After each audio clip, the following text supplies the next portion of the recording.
Hello, America. My name is Vernon Jones, and I'm a state representative from the great state of Georgia.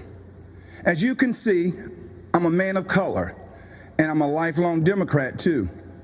You may be wondering, why is a lifelong Democrat speaking at the Republican National Convention? And that's a fair question, and here's your answer. The Democratic Party does not want black people to leave their mental plantation. We've been forced to be there for decades and generations. But I have news for Joe Biden. We are free.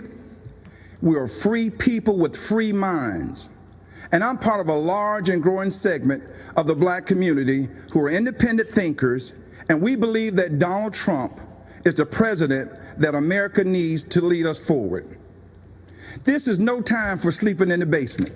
Joe Biden has had 47 years to produce results, but he's been all talk and no action, just like so many of the Democrats who've been making promises to the black voters for decades.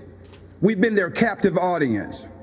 When President Trump sought to earn the black vote, the Democratic Party leaders went crazy. Nancy Pelosi and Chuck Schumer literally started wearing kente cloths around the U.S. Capitol, as if pandering were enough to keep us satisfied. Let me tell you why I'm supporting our president. I grew up in the South, in Laurel Hill, North Carolina, Scotland County, the Green Pond community to be exact. My parents, Robin and Rufus Jones, built with their own hands a 4-room cinder block home with no indoor plumbing. They had very limited education, but they instilled in us a strong work ethic that drove me from those tobacco fields of North Carolina to those hallowed halls of the Georgia General Assembly.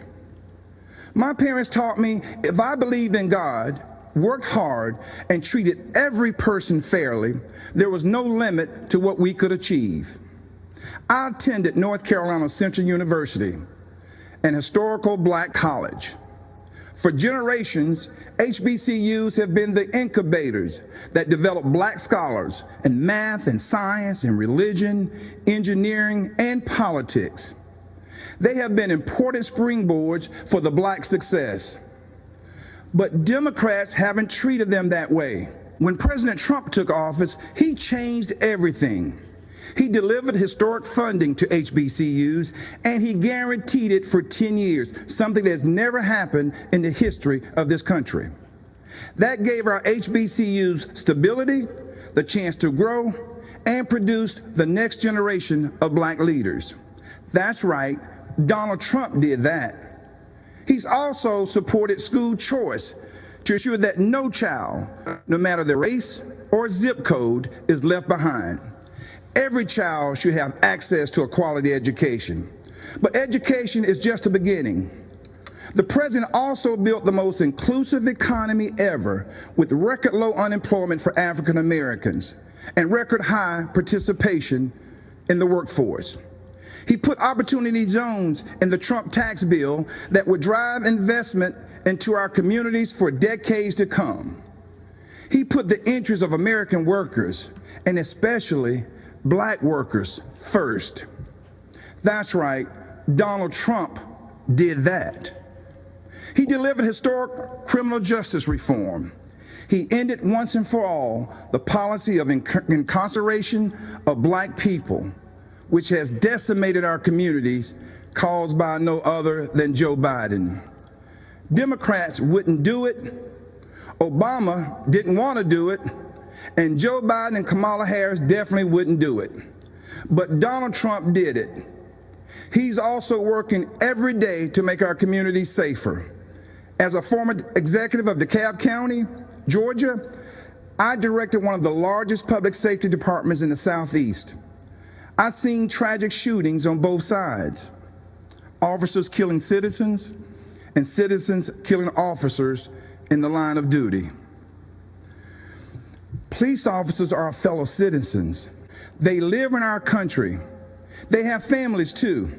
They live in our communities. Unfortunately, Democrats have turned their backs on our brave police officers. They call it defunding. And it's a danger to our cities, our neighborhoods, and our children. Isn't it ironic that Democrat politicians have personal security to protect them? So why don't they forego their security and replace them with social workers, especially since that's what they want for you and me? Our police need more funding, not less, for frequent psychological examinations, for non-lethal remote restraint technology, and for more de-escalation and use of force training. These are the common sense solutions that President Trump supports. True, sincere police reform. That's right, Donald Trump did that too.